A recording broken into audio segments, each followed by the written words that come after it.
At sa ating ang pakikipag-isang ito, hinirang na tayo bago pa nilikha ang sanlibutan upang maging banal ang walang kapintasan sa harapan niya dahil sa pag-ibig ng Diyos.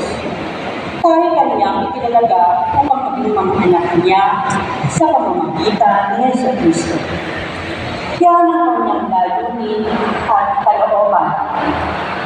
Purihin natin siya dahil sa kanyang kahangahan at kalingan sa atin sa pamamagitan ng kanyang minamahal na anak. Higos tayo ni Kristo sa pamamagitan ng kanyang kamatayan at sa gayon, pinatawad ang ating mga kasalanan. Gayon kadakila ang pag-ibig na pinadala niya sa atin. Binigyan tayo ng karunungan at kapatiran upang lubos natin maunawaan ang kanyang lilig na panukala na isa sa katuparan sa pamamagitan ni Kristo.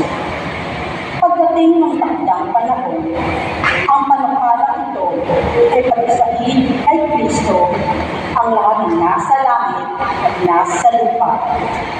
At dahil kay Kristo, kami naging bayan ng Diyos na nagsasagawa ng lahat ng bagay ayon sa kanyang panukala at kalooban.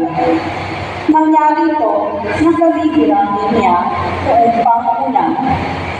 Kami mga unang umasa kay Kristo sa lalong ikadalakila niya. Kaya may naging bayan ng Diyos nang kayo'y manalig sa Kanya. Matapos ninyong marinig ang salita ng katotohanan, ang mabuting balita dulot ng kaligtasan, kaya ipinagkaloob sa inyo ang Espiritu Santo pinangako ng Diyos bilang tatak ng kaharian sa inyo.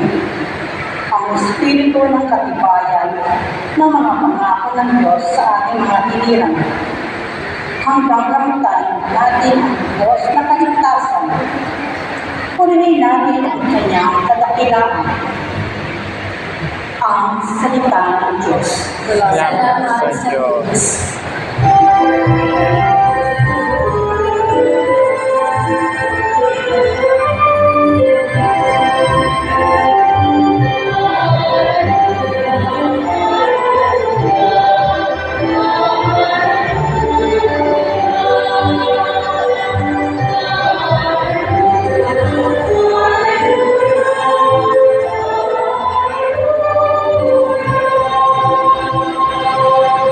Diyos Ama ni Jesucristo, kami ay iwalanan mo at tutulog kami sa iyo.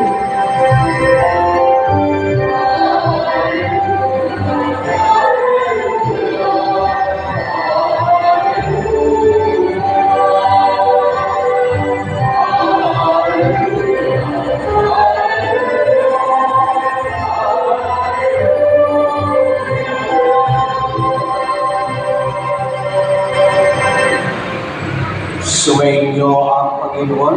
At sumayon po. Ang mabuting balita ng Panginoon ayon kay San Marcos. Papuri sa iyo, Panginoon. Noong panahon yun, tinawag ni Jesus sa 12 at sinutong dala-dalawa. Binigyan niya sila ng kapangyarihan magpalayas na masamang espiritu at pinagbilinan. Sa inyong paglalakbay, huwag kayong magdala ng anuman, maliban sa tungkol. May pagkain, palutan, salapi sa inyong lukbutan o bisan, ay huwag kayong magdala. Ngunit magsuot kayo ng panyapa. Sinabi din niya sa kanila, at sa limantahan ng inyong tuluyan, manatili kayo roon hanggang sa pagalis ninyo sa bayan iyon. Kung ayaw kayong tanggapin o pakinggan sa isang dako, umalis kayo roon at ipagpag ninyo ang alikabok ng inyong mga paa bilang babala sa mga taga-roon. Kaya lumayo ang 12 na ngaral sa mga tao na pagsisihan nila at talikdan ang kanilang mga kasalanan. Pinalayas ni lamang sa mantigonyo sa mga inaalingan nito. Pinahiram nila ng langis at pinagaling ang maraming may sakit. Ang mabuting balita ng ating Panginoon. Pinupuri ka namin, Panginoong Kristo. Magandang hapon po sa inyo mga kapatid. Magandang hapon po. Pakibati niyo naman katabi niyo, magandang hapon. Magandang hapon.